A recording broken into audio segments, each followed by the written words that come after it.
Hello and welcome everybody. This is Dev Diary number 16 of Crusader Kings 3, and today we're going to dive into a topic that is very important when it comes to, for example, getting one of your friends to play the game instead of just saying, oh, this game is for nerds. Now, you all have heard that, I'm sure, if you do have any friends. If not, then my condolences. But if you do have any friends, I think the entry hurdle here for Crusader Kings 2 is fairly high. What I've done in recent weeks, because it always seemed quite interesting, whenever I, had some free time, I would go on Twitch and I would enter Crusader Kings 2 and I would take a look at people that were live streaming their first few moments in the game. And every time I did it, I thought to myself, when they raised questions like, what can I do here? Can I marry? Can I do this? Can I do that?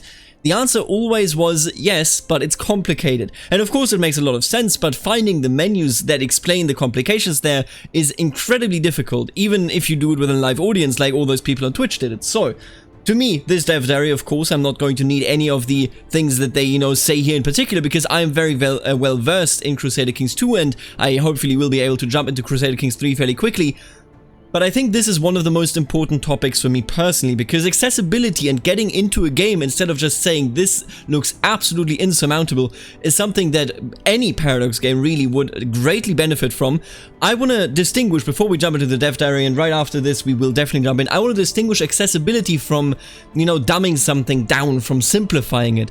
I think accessibility presents the same principles to you, but it does it in a much better, in a much more visually aligned way, in a way that makes it so that you understand what is going on.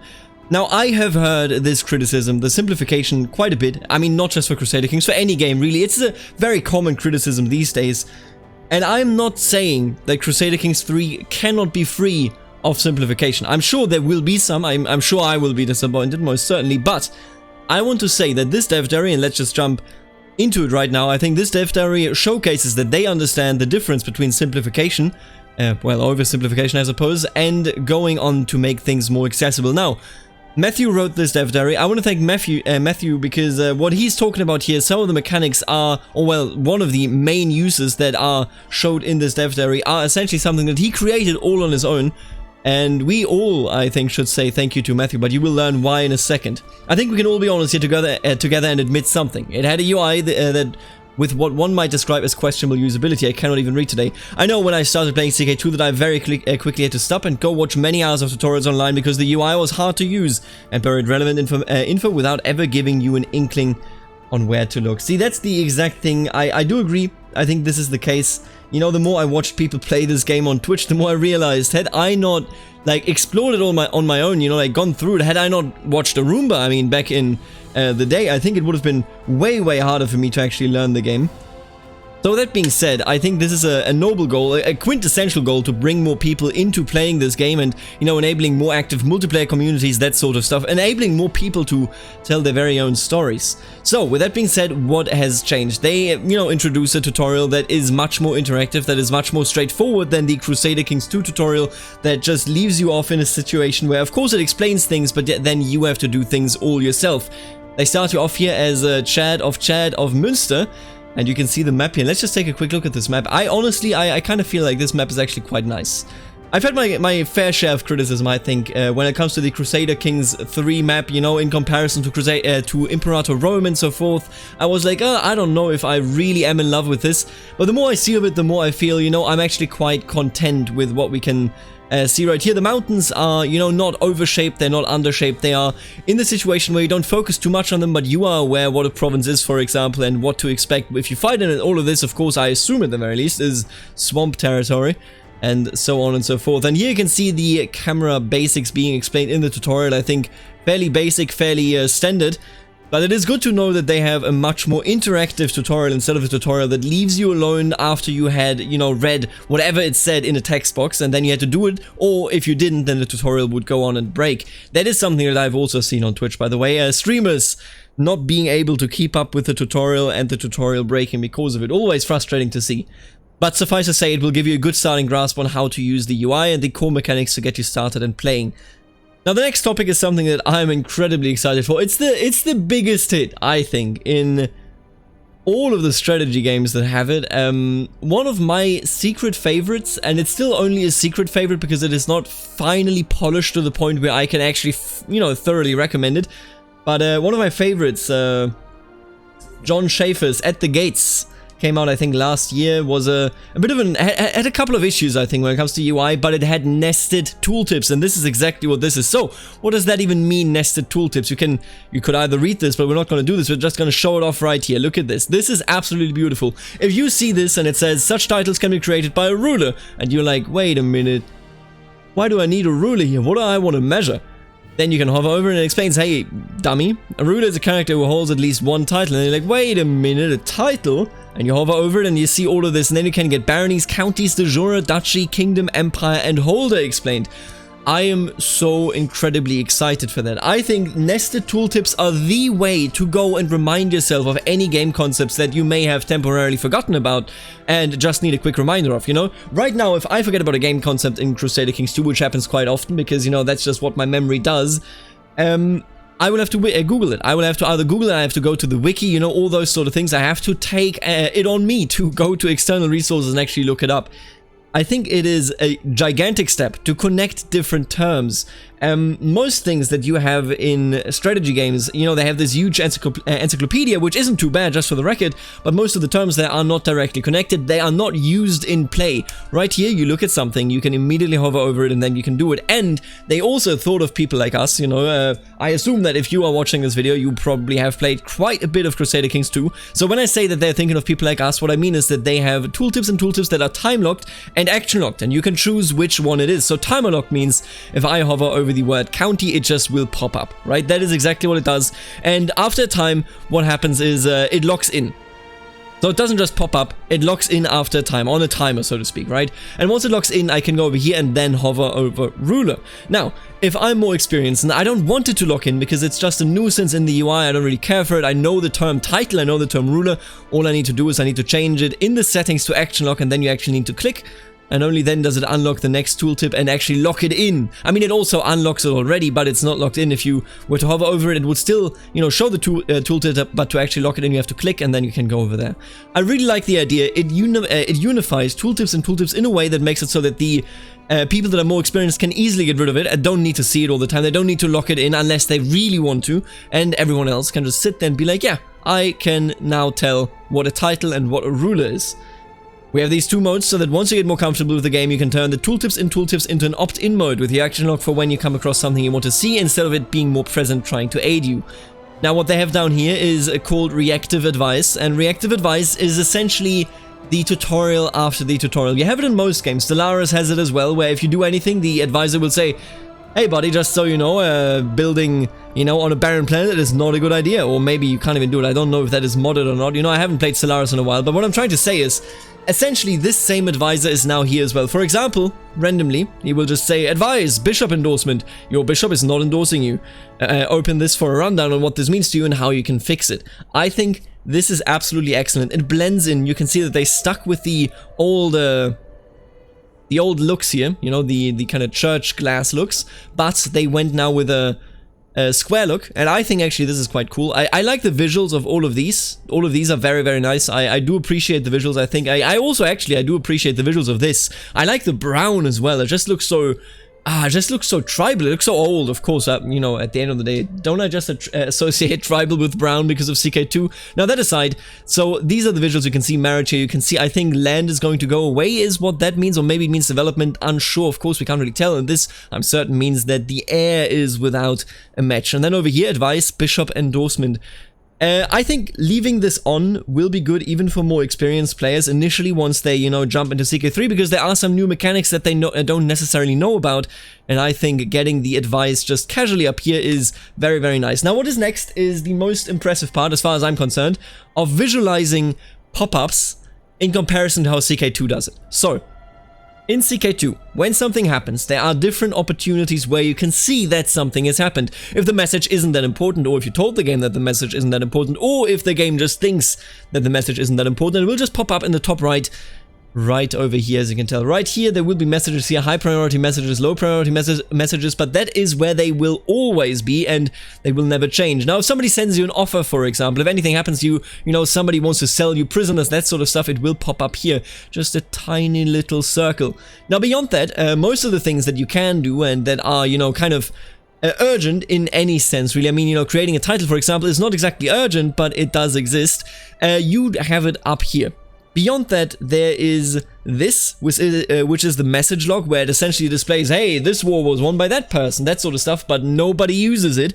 I remember when this was an actual thing that you would have to use in Hearts of Iron 2. I used it all the time in Hearts of Iron 2, but then later on, it of course became, you know, absolutely unused because everything was displayed in this way. But this depiction of things is still not perfect, and you can see that it still works a lot better if you do it differently. For example, again, here you have the you are not married stuff, but what is more important to me is that some of the focuses that we have up here are no longer going to be in the same way up here because they're simply not urgent. They're not that important that they should be. For example, you can press a de jure claim. I mean, thank you for letting me know, but it is not that urgent unless I'm really focused on doing it, right?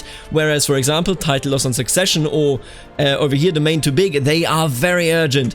So, the way they did it is they split it into categories. Essentially, what you can see here is right over there, this is marriage. It's very important. You need children. So they suggest, hey, you definitely need to do this. You want to take care of this.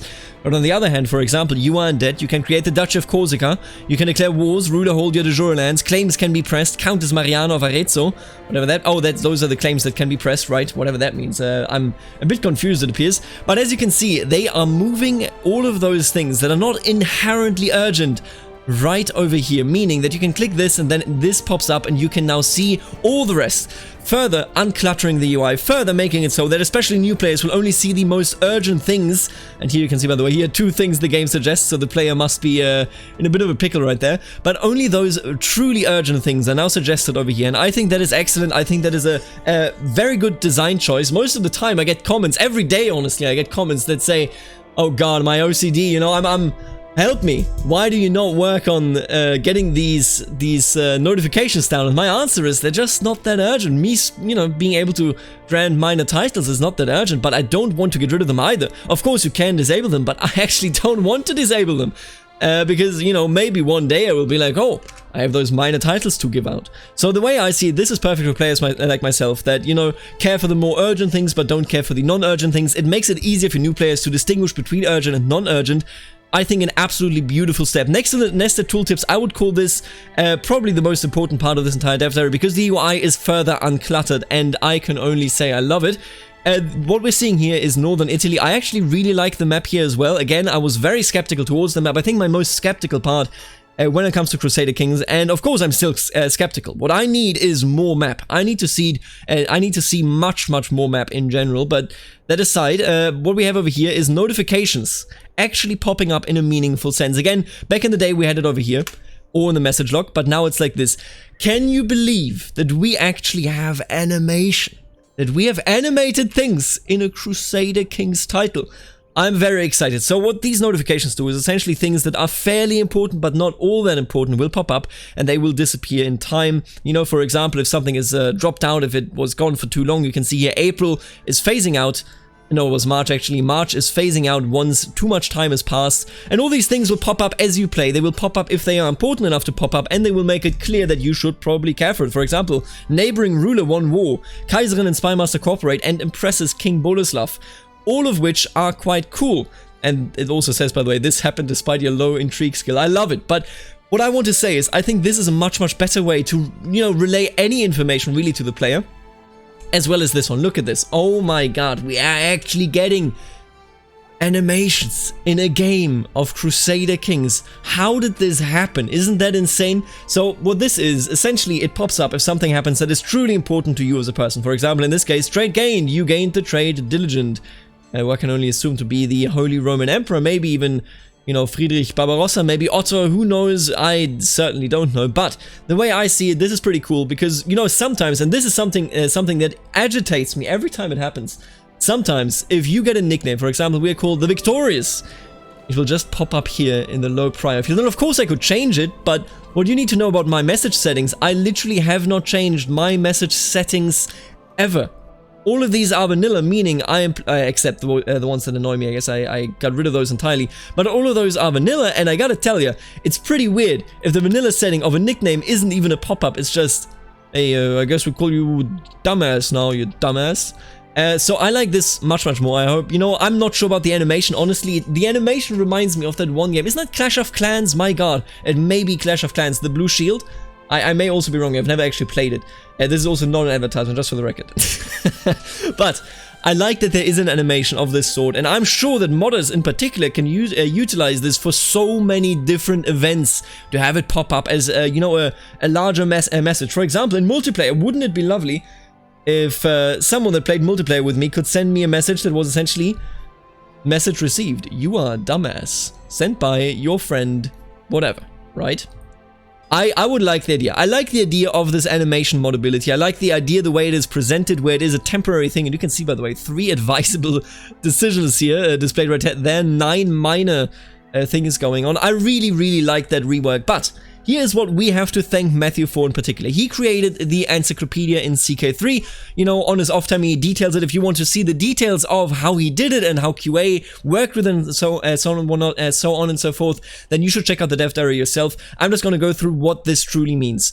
Having an actual encyclopedia, this alone, oh my god, seeing the schemer, seducer, and torturer traits right here explained, without, you know, for example, if I wanted to know, hey, wait a minute, what does it mean to be an impaler? What does that give you?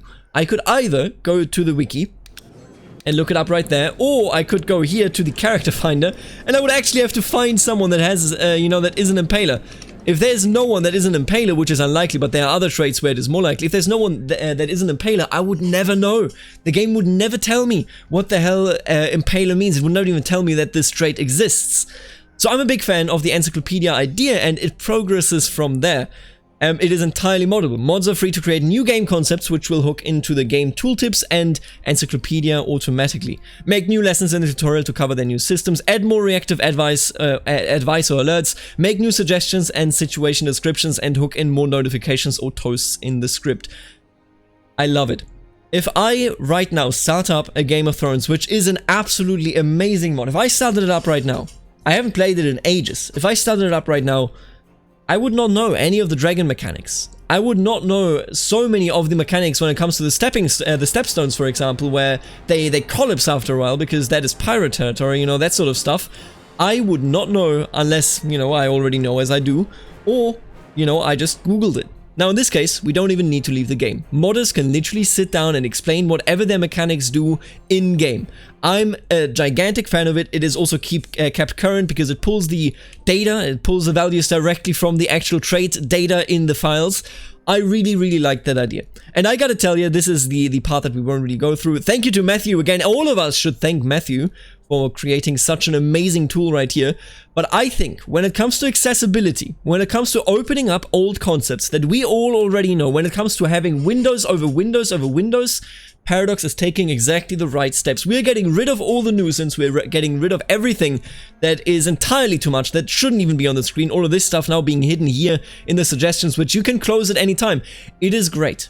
I am a huge fan of it, and I think this is the most direct step that you can take, really, next to the tutorial, I suppose, which is nice in itself, but they didn't really show us the tutorial, so I don't have an opinion on it, of course. But all in all, I think this is the most direct step that you can take that is utterly valuable for anything going on to bringing in new people into the game. And let's be real here, Crusader Kings 2 is an amazing game, but it is insanely niche. Most people look at it and go like, yeah, fucking maps, bunch of nerds. This might change. Chad will soon play Crusader Kings 3 and say, hey, fucked my sister yesterday. How do you feel about that? And you can't do anything about it because Paradox made the game accessible. It is the dream. Now, with that being said, I hope that the next dev diary will be something that has a bit more meat. As much as I enjoy this, what I really look forward to is essentially a dev diary about religion. I mean, we all know it's coming at some point.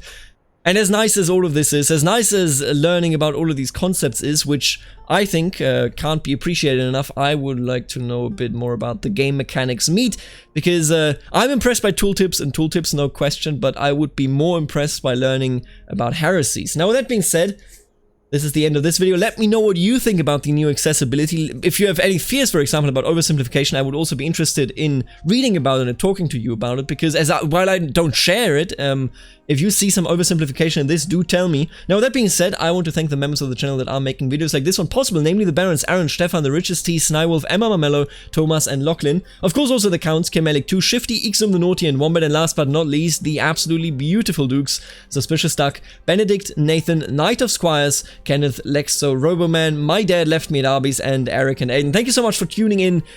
Let me know what you think. Thank you, Matthew. And I will see all of you next week. Later, alligator.